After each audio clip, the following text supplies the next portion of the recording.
Chris in Salem, Oregon. Hey, Chris, what's on your mind today? Yeah, Tom. Gee, I didn't know about that Saudi Arabian guy in Portland. I wonder if the local right-wing host, I won't say his name up there, is going to bring that up. I doubt he's not, but of course, if it were an illegal alien, boy, he would be all over that. Yeah. So, but, you know, something just dawned on me while you were talking about the privatization agenda, and especially Eric Prince, you know, having some sway, obviously, in, like, Trump's ear. If we went, you know, this purist ideology of the Second Amendment guys, like, you know, there are some libertarians that say we should be able to own a surface-to-air missile. If corporations and individuals were able to buy these type of weapons, do you think we could see a return to Pinkerton-style policing? Because now they have access to what police departments have, and that could be a double-edged sword. That's it writ small, Chris, yes.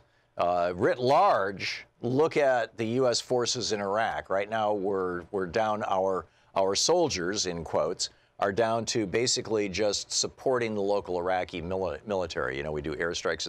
Same thing we're doing in Syria. We've only had 4 fatalities in 2 years in Syria because the Kurds, you know, thousands and thousands of Kurdish soldiers have died. They have been fighting on our behalf. Well, in Iraq, the ones fighting on our behalf, in addition to the Iraqi army, are Blackwater and, well, what's now, they've got another name now, but and several other private military forces. So we've privatized our military, which makes them invisible. And we don't know how much they're doing what the Roman army did, that is plundering and looting for their own benefit. But they're certainly plundering and looting us.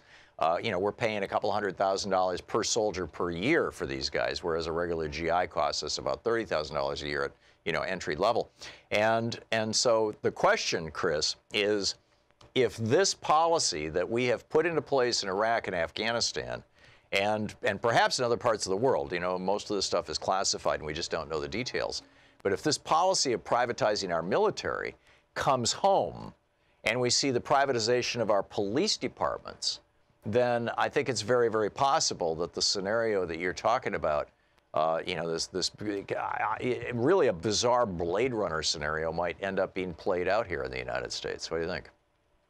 Yeah, no, I mean, and so, but then I feel like it could easily be sold because for some reason, generally, even though Bernie Sanders sits as the chair of the Veterans Committee, but generally conservatives and Republicans are seen as that was back for what, only a year or so, 2 years, the first 2 years of the Obama administration, when the Democrats controlled the Senate. Bernie hasn't been running the VA, the Veterans Affairs Committee, for a while.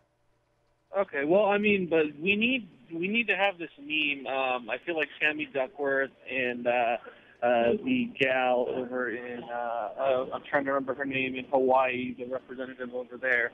Yeah. Really great progressive lady. She's also a vet. Tulsi Gabbard. Yeah, Tulsi Gabbard. The Democrats need to be the party of veterans and the military because I feel like conservatives and libertarians and Republicans will sell a privatization effort, and pro-military people will be for it because generally they identify with conservatives and it would be an easy sell.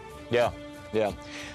That said, you know, pandering to the military, or pandering, period, is always a very, very dangerous path.